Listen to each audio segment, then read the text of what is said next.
여러분께서는 지금 KBS 1라디오 정준이의 최강시사를 듣고 계십니다. 스티브 비건 신임 미 국무부 대북정책 특별대표가 어제 2박 3일 일정으로 방한을 했습니다. 이 북한 비핵화 방안을 위한 협의가 이로부터 얼마나 진전될지 관심이 모아지고 있는데요. 정세현 전 통일부 장관 연결해서 자세한 이야기 나눠보겠습니다. 안녕하십니까, 장관님? 예. 여러 차례 얘기가 나온 겁니다만, 그 구구절 행사에서 ICBM도 없었고, 연설도 직접 안 했고, 생중계도 없었고, 반미구호도 사라졌고, 이게 남북 정상회담 모습 영상도 틀어졌고요. 영어도 등장했고, 이 굉장히 좀 새로운 시그널이죠. 예. 이 어떻게 그렇죠. 보시나요? 우선 첫째, 미국을 자극할 수 있는 행동을 일체 하지 않았다는 사실. 예. 그게 가장 주목해야 될 대목이고, 두 번째는 남북 정상회담 그 4.27 판문점 선언 그거에 대해서도 지금 카드 섹션이죠. 그러니까 예. 거기서 상당히 크게 비치던데 영어 등장하는 거야 그건 그렇고. 예. 예. 그러니까 미국과 대화를 통해서 비핵화를 확실히 하겠다는 의지를 다시 한번 확인하는 셈이고, 그다음에 장차 있을 남북 정상회담에서도 남북 관계를 한 단계 더 진전시키자는 메시지죠. 예.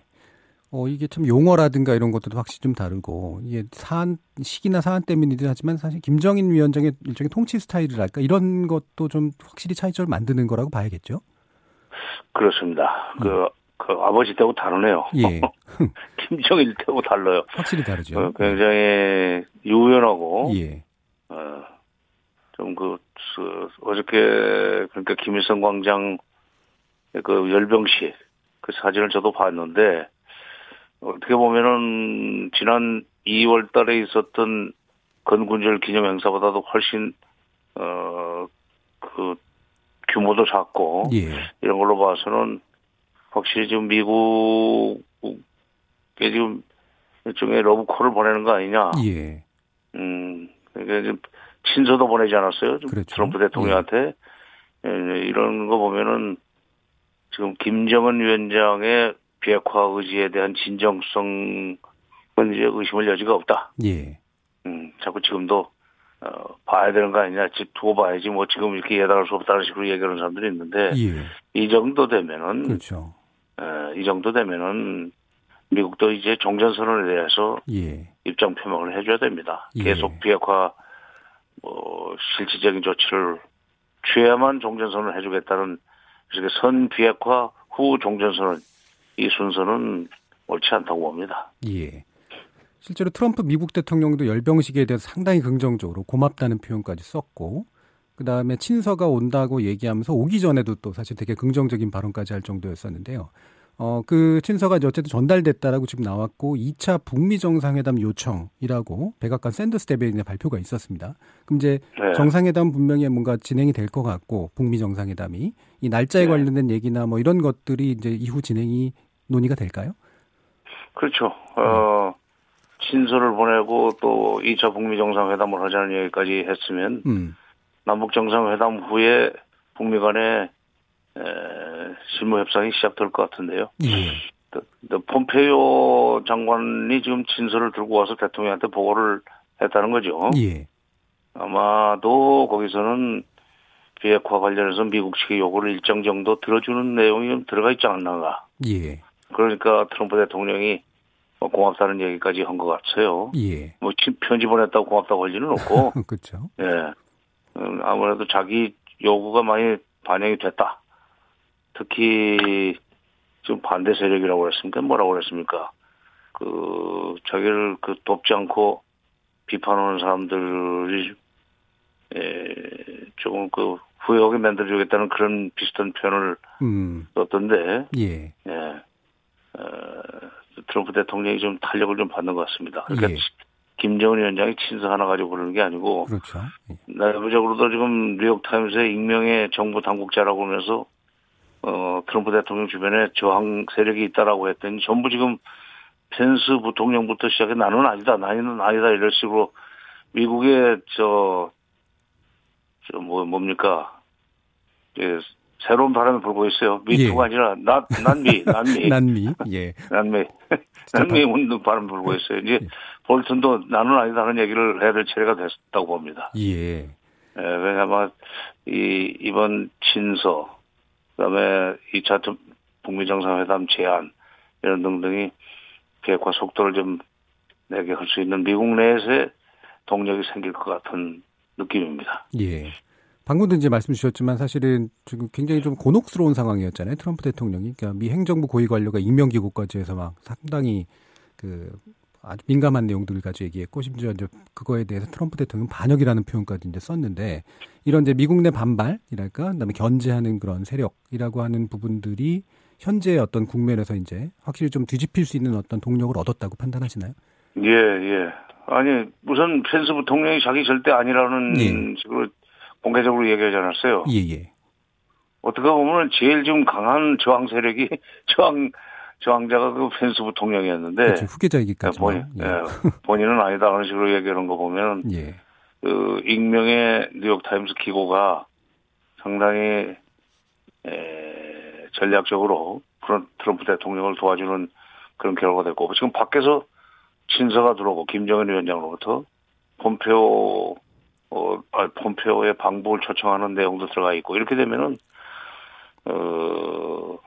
금년 안에 종전선언까지 갈 수 있지 않겠는가. 기대를 해봅니다. 이게 같은 맥락이라고 봐야 될지 모르겠지만, 이제 NBC 보도에 의하면 이제 아마 대변인급 관계자를 인용한 것 같은데요. 북한이 핵 활동 중단을 하고 있다는 기미가 없다. 은폐하고 있다. 심지어는 5개에서 8개가 신규 핵무기를 생산하고 있는 것으로 짐작된다. 뭐 이런 식의 이제 보도도 있어서 약간 또 이제 찬물을 끼얹는 분위기도 있는데, 이 부분은 어떻게 보시나요? 그거는 지금 완전히 비핵화, 이제 그 핵물질 신고라든가 핵시설, 그다음에 핵무기 폐기, 이런 것이, 이런 프로세스 시작되기 전까지는, 그런 협상 차원에서, 앞으로 밀고 당기는 데 있어서, 그 카드가 될 수 있잖아요. 예를 들면은 50년에 6.25 전쟁이 터지고 51년부터 소련의 중재로 북한과 미국 사이에 판문점에서 휴전 협상이 시작이 됐습니다.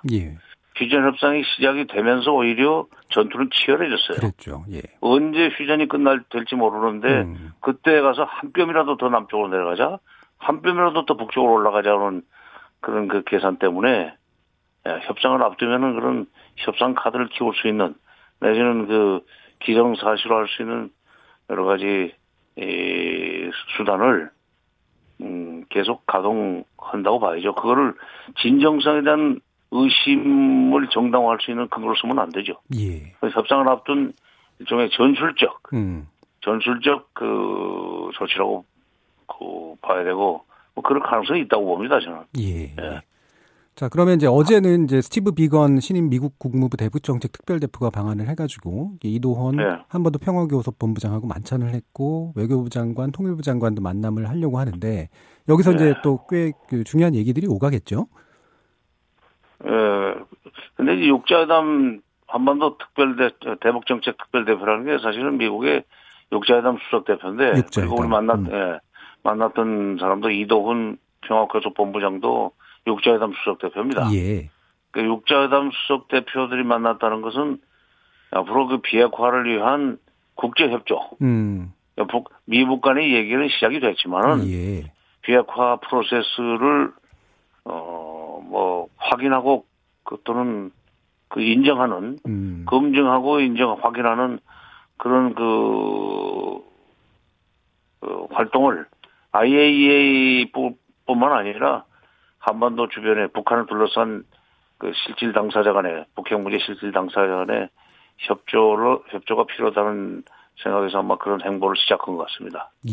아마 그렇게 되면 이제 중국도 갈 것 같아요. 중국도 가고, 또 일본이야 뭐 돌아가는 게 틀리면 되지만 러시아도 좀 다녀와야 될 것 같습니다. 그러니까 비핵화 프로세스가 본격화될 거에 대비한 일종의 몸풀기. 그러니까 북미 간의 이제 핵심 협상과 함께 이제 주변국들 사이에 이제 국제적 공조랄까, 협력 체계, 그렇죠. 이런 부분에 의미가 있다는 말씀이신 거죠. 그러면 이제 지난번에 장관님하고도 말씀 나눴지만 이제 폼페이오 장관의 4차 방북은 현재 조건에서는 그 자체로는 이제 뭐 큰 이제 어떤 변수 이런 거로 보지는 않는다는 말씀도 있으셨는데 지금은 또 약간 이 4차 방북이 필요하고 또는 이제 이것이 도움이 될 수 있다라고 이제 판단이 될 수도 있는 상황이라고 할 수 있을까요? 예, 그러니까 좀 시간적으로 보면은 이 비간 특별대표가 지금 2박 3일로 왔기 때문에 예. 월 화수란 말이죠. 예.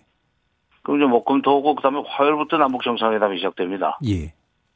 따라서 그 사이에 뭐 틈새에 폼페이오가 방북할 시간 여유는 없는 것 같아요. 그럴 것 같죠. 예.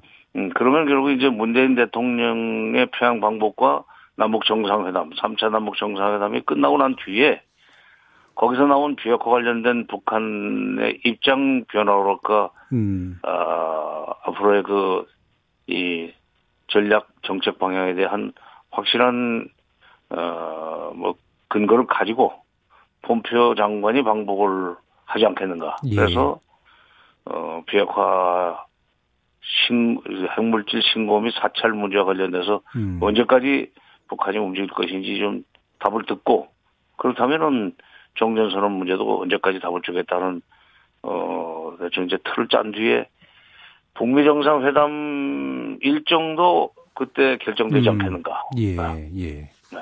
그러면 남북 정상회담 그 시간적으로 봤을 때 이게 먼저 오고 그다음에 폼페이오 방북이 있고 그러면서 이제 북미 정상회담으로 이어지는 이런 이제 아마 프로세스가 될 것 같네요. 예. 그런데 이제 유엔 총회가 있고 문재인 대통령과 트럼프 대통령의 연설은 유엔에서 예정이 되어 있는데 지금 뒤늦게 신청해가지고 김정은 위원장이 유엔 총회에서 연설할 수 있는 그런 상황은 아닌 것 같습니다. 그렇죠. 그렇게 되면은 예.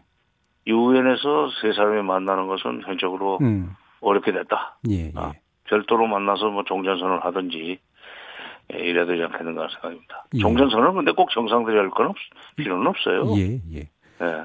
지금 그래서 이제 그럼 3차 남북 정상회담에서 결국 이제 중재안의 효과가 이제 아마 결정적인 게 될 것 같은데 뭐 최근 나오고 있는 얘기로 보면 핵리스트 자체를 이제 바로 신고한다라고 하는 거는 북한으로서도 부담이기 때문에 신고를 하겠다고 선언하고 종전선언을 수용해주고 그다음에 핵리스트 신고 절차로 이어지는 정도가 중재안으로서 적합하지 않겠냐는 의견이 있어요. 맞다고 보시나요?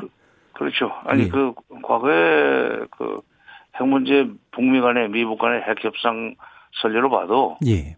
그렇게 서로 주거니 받거니 내지는 형님 먼저 아우 먼저 하는 식으로 할 수밖에 없습니다. 예. 동시에 그동안에 좀 오바마 정부 이후에 부시 정부 이후에 오바마 정부를 거쳐서 트럼프 1년 동안에 무조건 북한의 선행동을 요구했었는데 이제는 6.12 북미 정상회담 이후에 동시행동적으로 미국이 상당히 이제 오리엔테이션이 된 것 같아요. 예. 네, 그래서 이번에 문 대통령 방북 및 남북 정상회담 그리고 폼페이오 장관의 방북 및 북미 정상회담 일정 합의 과정에서 북핵 문제와 종전선언을 어떻게 시간적으로 연결시킬 것인가.